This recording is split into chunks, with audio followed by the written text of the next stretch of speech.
And liftoff. Liftoff of the 25th Space Shuttle mission, and it has cleared the tower. One of my strongest memories as a child was in 5th grade. We watched the Space Shuttle Challenger blow up.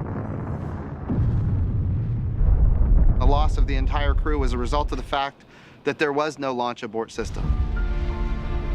It shuts down the program for a period of years. What we want to do now is we want to get to a day where when there is a catastrophic failure, we have a launch abort system that keeps our crew safe.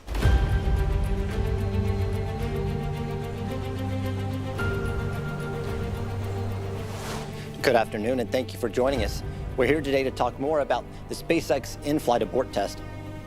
It's a demonstration mission for SpaceX to show that we're able to eject our capsule off of Falcon 9 safely and reliably. This test is very important to us. It's really the culmination of years of close partnership with NASA, and it's one of the key steps before we go to our Demonstration 2 mission, which will carry Bob and Doug up to the space station. The plan will be that Dragon is on top of the rocket. The rocket will take off. At about 84 seconds into launch, we'll trigger the launch escape system. Then Dragon will carry the capsule safely away from the Falcon. Dragon will hit about Mach 2.3 as it's getting away. It will then hit an apogee of about 40 kilometers high. It'll jettison the trunk. It'll reorient itself with the Draco engines, and then it'll continue its trajectory down. And about 5 minutes after launch, the parachutes will deploy. And about 10 minutes after launch, we expect splashdown. The Dragon recovery forces will also be out there.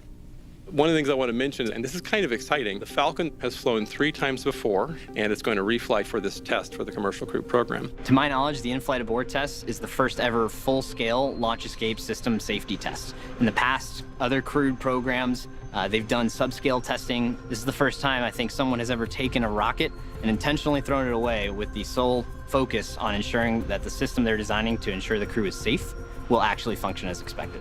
A big part of the cost of the in-flight abort test will be a multi-million-dollar rocket that will be deliberately and completely destroyed in the test. Hi, Chris Davenport from the Washington Post. Question about the fate of your booster.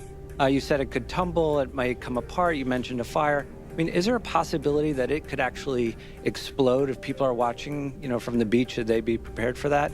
Thanks. Sure. Absolutely, Chris. Yes, both stages are loaded with fuel. We expect there to be some sort of ignition and probably a fireball of some kind.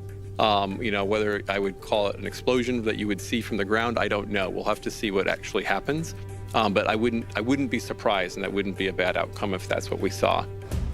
While you hope the abort engines never light, you don't want that ever to happen, because that means something very, very bad has happened. You're in an emergency situation, but it can happen. I mean, just recently, NASA astronaut Nick Hague was on a Russian Soyuz where there was a problem with the rocket.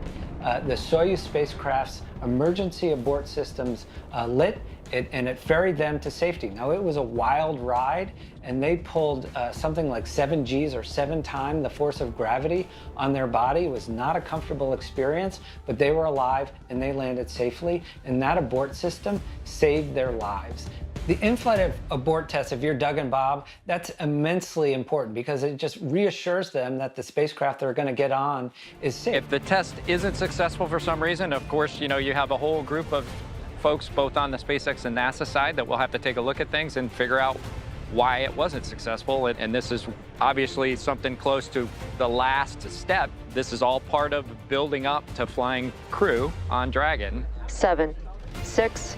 When you watch a launch abort test, you're wondering, has everything been done to get this vehicle ready for an end-to-end test in one of the most stressful and dynamic scenarios you can imagine for spaceflight? 5, 4, 3, 2, 1, 0. Ignition, liftoff. 55 aim high.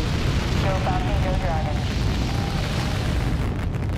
This potentially life-saving capsule ejection has been years in the making, and it will be over in just minutes. Rockets it's basically a controlled explosion that's pushing a mass into orbit at faster and faster speeds. and it's the most dangerous part of getting anything to orbit. And so to simulate a failure of the thing that is most likely to fail, the rocket, and demonstrate that the capsule with the precious cargo that's sitting in that capsule can survive that, so key. SpaceX has launched a Falcon 9 rocket and Crew Dragon capsule. The abort is automatically activated when the system detects that the rocket is malfunctioning, such as in the case of an engine failure, explosion, or the rocket veering off course. The abort can also be manually triggered by ground control. That will happen in this test. Vehicle is supersonic and passing through maximum dynamic pressure. Once the computer senses that the rocket has malfunctioned, it blows the bolts holding the capsule to the rocket. Dragon launch escape initiated. Then, the Crew Dragon's Super Draco engines fire for 10 seconds to propel the capsule away to safety. Dragon's away! Whoa. Because the Super Draco escape thrusters are integrated into the vehicle, you have a launch escape capability all the way to orbit, which has never been the case for any spacecraft before.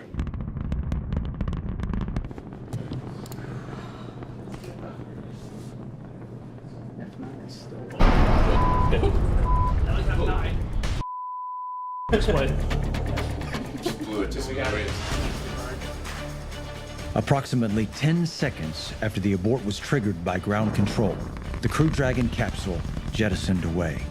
The force of the ejection made the rocket unstable, and it exploded. But the Dragon capsule was already safely a mile away from the rocket. With the Dragon jettisoned safely away, the trunk, which carries unpressurized cargo, is ejected and will crash into the ocean. Now, the capsule will begin to reorient itself for splashdown. However, the mission is not over. With the capsule hitting a top speed of Mach 2, this last phase is key for the astronauts' safety. Oh, drones! Our parachutes are triggered and deployed when the capsule reaches the correct altitude. And so at a high altitude, it will deploy the drogue parachutes. And when it reaches a lower altitude, the main parachutes will deploy. Nice.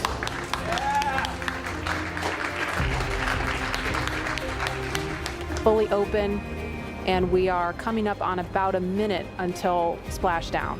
All right, here it is coming down. Perfect.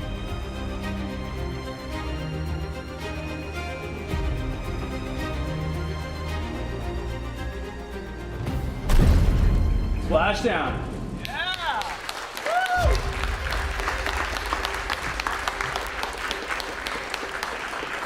To watch it go from start to end successfully, it just it's really something to behold. And I know a lot of emotions on both teams today, and we're very excited about it. It's just one step on this longer road to creating a mass transit system for people to other planets. Is everything good? Everything's good. So as a crew member that's going to ride on board this vehicle, having a system on board Dragon that can get you out is pretty cool. I think people sometimes forget like, that technology does not automatically improve. It only improves if a lot of people work very hard on that technology. We have to drive innovation hard to make life multiplanetary. I think this is very important to secure the future of life as we know it, and to ensure that the light of consciousness does not go out. We are a nation of explorers. We're also a nation that leads. And this, of course, represents us returning American astronauts to space on American rockets from American soil. So this is a great opportunity for us to once again lead. And this time when we lead, we're doing it differently than we've ever done it before. We need to make sure that we are constantly pushing the envelope, constantly moving forward with technology, and making sure that we are commercializing it in the process. Today we had a launch abort test of a commercial crew provider. Commercialization of space is the next giant leap. And when we take this leap, we absolutely need to make sure that our crew is safe.